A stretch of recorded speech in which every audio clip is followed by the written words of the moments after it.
ውድ ምእመናን ዛሬ እጅግ የገዘፈ ስለሆነ የአላህ ባለሟል እንተርካለን። ከታሪኩ ቅንጭብ ባርገን አስተምሮት እንወስዳለን። አላህ 124,000 ነቢያትን ልኳል። የነቢያት አባት በመባል ደግሞ እኒህ ትልቅ ሰው ይታወቃል። ይሄን ኡማ የተለየ ፍቅር ያላቸው ነቢይ ናቸው። በተክለ ቁመናቸው የኛውን ነቢዩ መሐመድን ሰለላሁ ዐለይሂ ወሰለም ይመስላሉ። ድሮ ገናኛን ሙስሊም ብለው የሰየሙንም እኒህ ትልቅ ነቢይ ናቸው። አላህ ዘንድ የተወደዱ አላህ ወዳጅ አርጎ የያዛቸው ለሰው ልጆች ሁሉ ሞዴል ያደረጋቸው ናቸው። ኢኒ ጃዒሉከ ሊናሲ ኢማመን ለሰው ልጆች በአጠቃላይ ሞዴል አድርጌሃለሁ ብሏቸዋል። ነቢዩና መሐመድም ሰለላሁ ዐለይሂ ወሰለም ነቢይ ሆነው ሲላኩ የሱም ፈለግ ፋና እንዳይለቁ ታዘዋል። ወተቢዕ ሚለተ ኢብራሂም ሐኒፋ የኢብራሂምን ፋና እንዳትለቅ ብሏቸዋል። ዛሬ ስለ አባታችን ኢብራሂም እንተርካለን።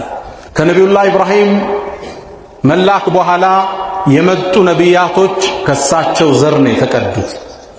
አንደኛው ቀንዘል ከኢስሐቅ፣ ያዕቁብ፣ ዩሱፍ እያለ እስከ ነቢዩላህ ዒሳ ደርሷል።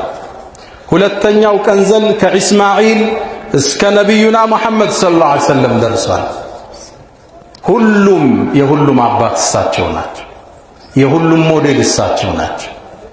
ነቢዩ ለአባታቸው ኢብራሂም ትልቅ ፍቅር ነበራቸው። አንዴ በጧት ተነስተው ሱብህ አሰግደው ለሰሃቦቹ ዞራሉና ዛሬ ልጅ ተወለደልኝ በአባቴ ኢብራሂም ሰይሜዋለሁ አሉ። ነቢዩና መሐመድ ኢብራሂም የሚባል ልጅ ነበራቸው። ገና ድሮኛን ሙስሊሞች ብለው የሰየሙንም እሳቸው ነበሩ። ገና በለጋ ወጣት እድሜያቸው እሳት ውስጥ ለአላህ ብለው የተጣሉ የተውሂድ ዘብ ኢብራሂም ዓለይሂ ሰላም። ኢነ ኢብራሂመ ካነ ኡመተን ይላል አላህ። ኢብራሂም እኮ ብቻውን ትውልድ ይመዝናል ይላል አላህ። ደረጃው የገዘፈ የአላህ ወዳጅ የዳዕዋ ጠበቃ ቸርና ለጋሽ ነበሩ። ብቻቸውን ታርዶ የማይበሉ ብቻቸውን ምግብ ሲቀርብ ጉሮሯቸው የማይወርድላቸው ቸር ነበሩ። እንግዳ ሲመጣ ከየት መጣ ምን ያህል ነው የምትቆይ ማነህ የማነህ ሳይሉት ወደ ጓሮ ገብተው ወጃአ ቢዕጅሊን ሐኒዝ ነው የሚለው የተጠበሰ ስጋ ይዘው የሚመጡ ፈጃአ ቢዕጅሊን ሰሚን ወይፈን ስጋ ይዘው የሚቀርቡ ቸር ደግ ለጋሽ ነበሩ ነቢዩላህ ኢብራሂም ዓለይሂ ሰላም። ታሪካቸውን እናወሳለን፣ በትንሹ እንዘክራለን።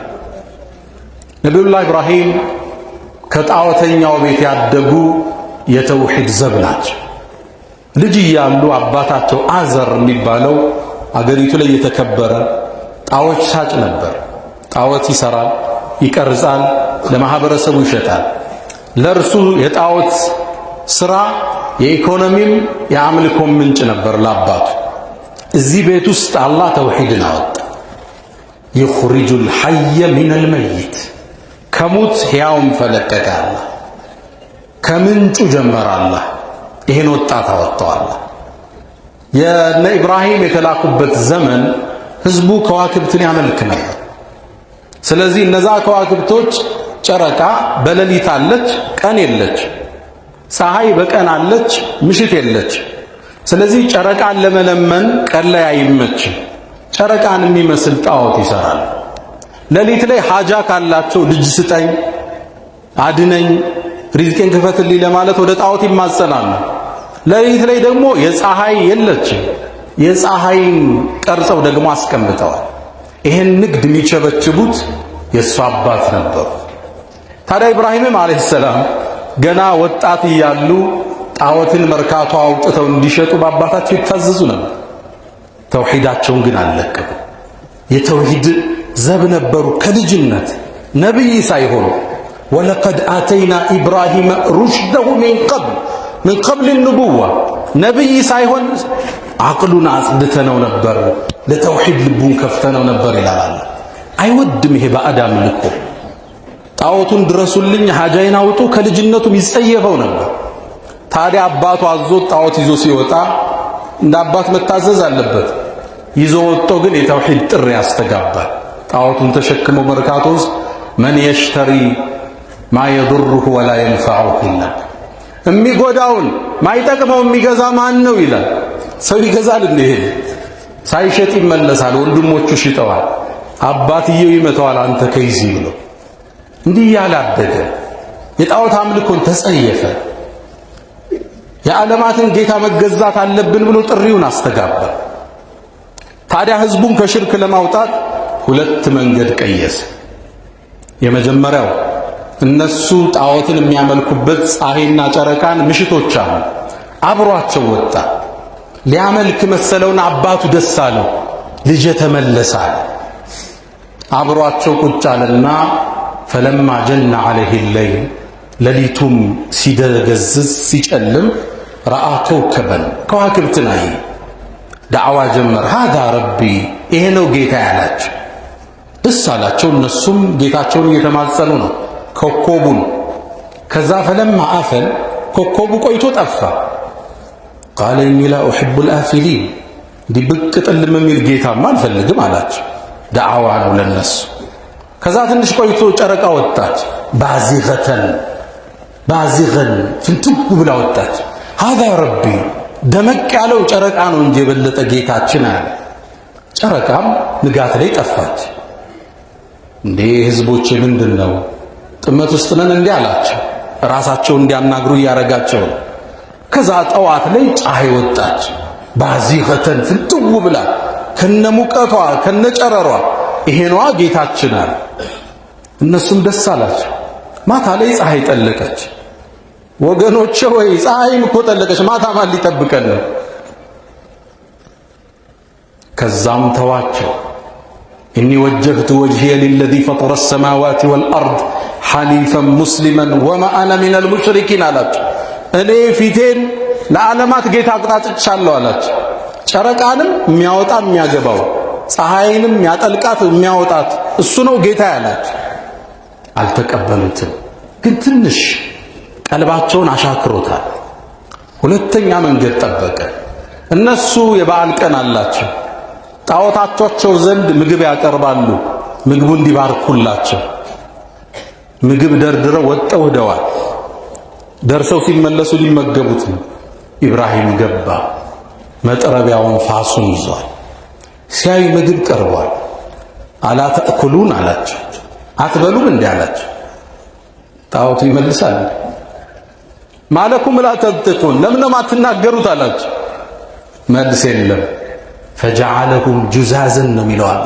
ከታተፋቸው ኢላ ከቢረን ለሁም ትልቁን ተወው ኢብራሂም ዋናውን ጣዖት ከሱ ትከሻ ላይ መጥረቢያውን ፋሱን አስቀመጠ።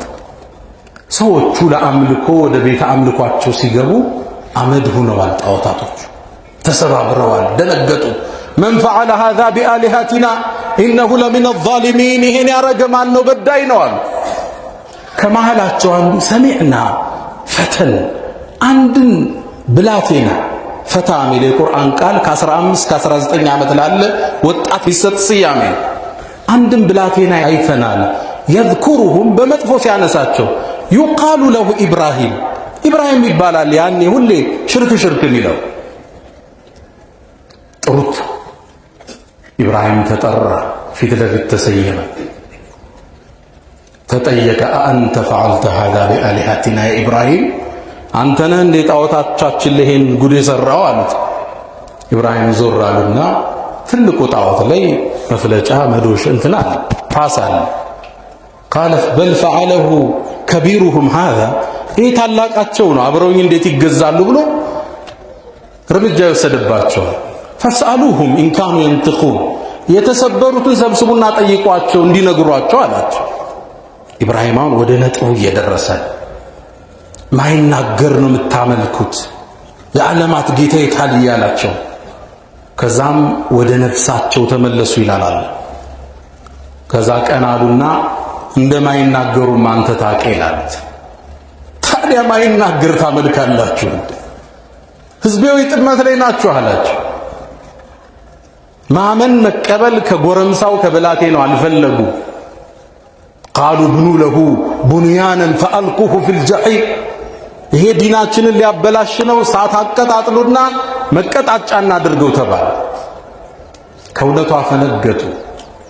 ለወራት እንጨት ተሰበሰበ። ሙፈሲሮቹ ስለ እንጨት ስብሰባ ብዙ ይናገራሉ። ሐታ አንዲት አሮጊት ስለት ነድር ሲኖርባት ጌታዬ ካሳካህልኝ ትላለች ለጣዖቷ፣ የኢብራሂም ማቀጣጠያ እንጨት ሰጣለሁ ትላ። እንጨቱ ተሰበሰበ፣ እሳቱ ነደደ። ኢብራሂም እንዴት ያስገቡት? ወላፈኑ ትልቅ ሆነ። እሳቱ ከመንደዶ የተነሳ አዕዋፋት በላይ ሲበሩ ጠብሶ ይጥላቸው ነበር። መጨረሻ ላይ ሚንጀኒክ ወስፈንጠር የሚመስል ሰሩና ኢብራሂምን ወደ እሳቱ ላኩት። ኢብራሂም ሲላክ ፍጥረተ ዓለሙ ክስተቱን ይመለከታል። የዝናቡ መላይካ ዝናብ አውርደህ አጥፋ አባላለሁ ብሎ ይጠብቃል። የተራራው መላይካ በተራራው እሳቱን አጠፋለሁ ብሎ ትእዛዝ ይጠብቃል። የመሬት የሚቆጣጠረው መላይካ ሰርጉዶ እሳቱን ሊበላ ይጠብቃል። ትእዛዝ ግን ቀጥታ ከዓለማቱ ጌታ መጣ። ቁልና ያ ናሩ ብለንም አለ፣ አንቺ እሳት ሆይ ኩኒ ሁኚ በርደን ቀዝቃዛ ወሰላመን ሰላም ይሁንሽ ለኢብራሂም ሁኚ ተባለች። ኢብራሂም ዓለይሂ ሰላም እሳት ለብሰው ለቀናት ቆይተው ሲወጡ የተቃጠሉት የታሰሩበት ገመድ ብቻ ነበር። ይህን ተአምራዊ ሊያምኑ ፈቃደኛ ነን። አባቱም ጠራውና ወህጁርኒ መልያ እንዳላይ ሀገር ጥለህ ጥፋልኛል። እሱም ተሰደደ። ኢኒ ዛሂቡን ኢላ ረቢ ሰየህዲ። ዳዕዋውን ወደ ፍልስጢም ወደ ሻም ሀገር ሄዶ ቀጠለ። እነዚህ ጋር ለዓመታት ቆይቻለሁ፣ ወደዛውን ቀጠለ። በየሄደበት መስክ ኢብራሂም የተውሂድ ዘብ የተውሂድ ጠበቃ ነበር።